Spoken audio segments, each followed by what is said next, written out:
Question है number analogy का। यहाँ पर जो संबंध 62 का 6340 से होगा वही संबंध 47 का प्रश्न चिन्ह के स्थान पर आने वाली संख्या से होगा। तो आइए सबसे पहले यहाँ पर ये समझने की आवश्यकता है कि 62 के द्वारा 6340 को कैसे प्राप्त किया जा सकता है। तो आपको ये तो पता ही है ना कि जो 62 है ना वो दो अंकों की संख्या है। अगर 62 के दोनों अंकों को इस प्रकार लिख दिया जाए कि एक अंक तो यहाँ पर 6 है और दूसरा अंक यहाँ पर 2 है, उसके बाद हमें क्या करना है, 6 का वर्ग करना है और 2 का भी वर्ग करना है। तो 6 का वर्ग तो 36 होता है और 2 का वर्ग 4 होता है। लेकिन यहाँ पर हम 4 नहीं लिख रहे, 4 के स्थान पर हम 04 भी लिख सकते हैं, क्योंकि अभी भी ये 4 ही तो रहेगा। लेकिन यहाँ पर पैटर्न को समझने के लिए हम यहाँ पर 4 के स्थान पर क्या लिख रहे हैं, 04 लिख रहे हैं। तो अब आप यहाँ पर समझिए कि 62 से हमें कौन सी संख्या प्राप्त करनी है, 6340 प्राप्त करना है ना।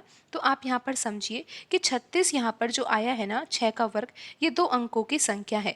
यहाँ पर आप देखिए कि जो 6 है ना वो इकाई के स्थान पर लिखा हुआ है, तो यहाँ पर हम लिख देते हैं 6 को दहाई के स्थान पर, और 3 जो यहाँ पर दहाई के स्थान पर लिखा हुआ है इसको हम लिख देंगे इकाई के स्थान पर। यानी कि जो अंक है ना उनका स्थान हमने बदल दिया है। जो यहाँ पर इकाई के स्थान पर था उसको दहाई के स्थान पर लिख दिया, और जो दहाई के स्थान पर था उसको इकाई के स्थान पर लिख दिया। तो इस तरह से यहाँ पर संख्या बनी है 63। अब इसी प्रकार यहाँ पर 04 लिखा हुआ है ना, तो यहाँ पर भी अंकों को अगर पलटकर लिख दिया जाए तो क्या लिखा जाएगा, 40। अब आप देखिए यहाँ पर जो संख्या है आप उसको ध्यान से देखिए, ये लिखा हुआ है 63 और यहाँ पर लिखा हुआ है 40। तो यहाँ पर आप देखिए 63 आ गया, 40 आ गया, और इनको ही हम मिलाकर लिख दे तो यहाँ पर संख्या बन जाएगी 6340। तो इस तरह से यहाँ पर 62 के द्वारा 6340 को प्राप्त किया गया। तो अब हम यहाँ पर ये समझते हैं कि 47 का संबंध किस संख्या से होगा। तो 47 दो अंकों की संख्या है, दोनों अंकों को हम इस प्रकार लिख देते हैं। उसके बाद क्या करना है, हमें इन अंकों का वर्ग करना है।